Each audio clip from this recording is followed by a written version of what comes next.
Assalamu alaikum warahmatullah. Welcome to my channel Mother Animation BD. তো viewers, আপনাদের সামনে হাজির হয়েছি দাদা নাতির দুষ্টু মিষ্টি গল্প কাহিনীর কিছু নতুন গল্প নিয়ে। তো দাদা নাতির দুষ্টু মিষ্টি গল্পের এই পর্বে আপনাকে স্বাগতম। তো ভিউয়ার্স, আর কথা বলবো না, যাচ্ছি ভিডিওর মূল ক্লিপে। তার আগে বলে নিচ্ছি, ভিডিওটি ভালো লাগলে লাইক কমেন্ট শেয়ার করবেন এবং ভিডিওটি না টেনে সম্পূর্ণ দেখবেন, অবশ্যই মজা পাবেন। একদিন গোপাল দাদু আর নাতি রাজু বসেছিল তাদের বাড়ির উঠানে।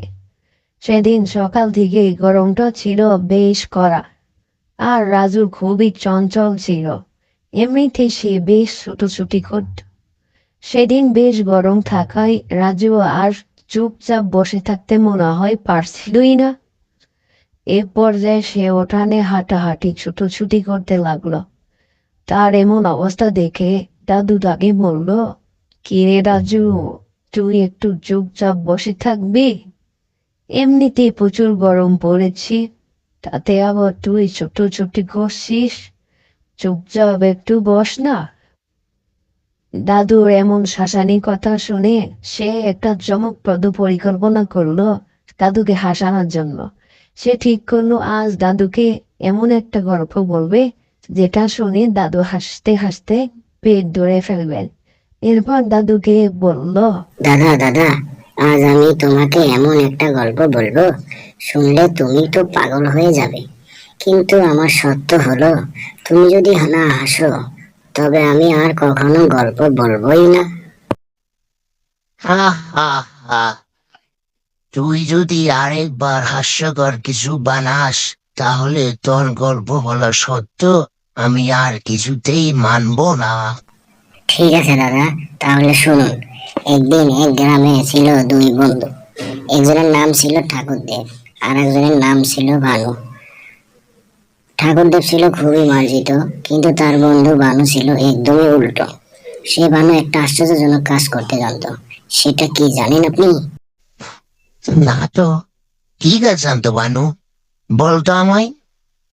বানু ছিল এমন একজন লোক যে একদিন গরুর সাথে বসে সেলফি তুলতো, আর সেই সেলফি দেখিয়ে বলতো, এটা আমার গরুর সাথে প্রেমের ছবি। হা হা হা হা হা। আরে, এটা তো খুবই ভারী অদ্ভুত গল্প। গরুর সাথে সেলফি, হা হা। তবে এই বানু ছিল আরো বেশি মজাদার। একদিন সে তার সেলফি নিয়ে তার বন্ধু ঠাকুরদেবকে বলল, বন্ধু, আমি এখন গরুর বাচ্চা বড় করব। ঠাকুরদেব অবাক হয়ে বলল, কি বলছিস তুই? গরুর বাচ্চা বড় করবি কেন? বানু খুব গম্ভীর হয়ে বলল, তাহলে আমি বাচ্চাদের স্কুলে ভর্তি করব। হা হা হা হা হা। আরে, এটা তো খুবই পাগলামি হবে। গরুদের স্কুলে ভর্তি করাটা তো বানরের জন্য খুবই বোকামি হবে। না জানি তার সামনে আরো কি কি করে। হা হা হা হা হা। হা হা হা হা। দাদু, এটাতেই শেষ নয়। এবার বানু তার গরুর সঙ্গে লম্বা লাইন দিয়ে হাঁটতে শুরু করলো, আর সবাইকে বলে, এই দেখো, আমি নিজেই গরুর শিক্ষক, এগুলো আমার ছাত্র। ঠাকুরদেব তখন তাকে প্রশ্ন করলো, এখন তো তুই পাগল হয়ে গিয়েছিস, গরু কি পড়াশোনা করবে? বানু বলল, আরে দোস্ত, গরুর পড়াশোনা না হলে আমি কিভাবে জানবো যে গরুর নাচের স্কুলে ডিপ্লোমা কিভাবে পেতে হয়? হা হা হা। কি বলিস রাজু, এটা তো একেবারেই পাগলামি।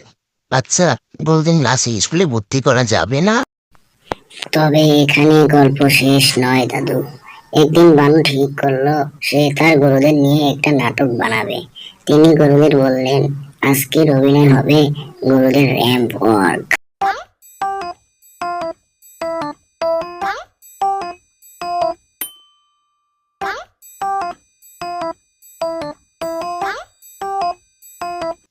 হা হা হা হা। এটা তো একেবারে অদ্ভুত হয়ে গেল। গরু র্যাম্প করবে? হা হা হা হা। আজকে এখানে শেষ করছি। দ্বিতীয় পর্বটি দেখতে চাইলে মজার অ্যানিমেশন বিডি চ্যানেলটিকে সাবস্ক্রাইব করুন এবং বেল আইকনটি বাজিয়ে দিন এবং বেশি বেশি শেয়ার করে আপনার বন্ধুদেরকে দেখার সুযোগ করে দিন। ধন্যবাদ। আসসালামু আলাইকুম ওয়া রাহমাতুল্লাহ।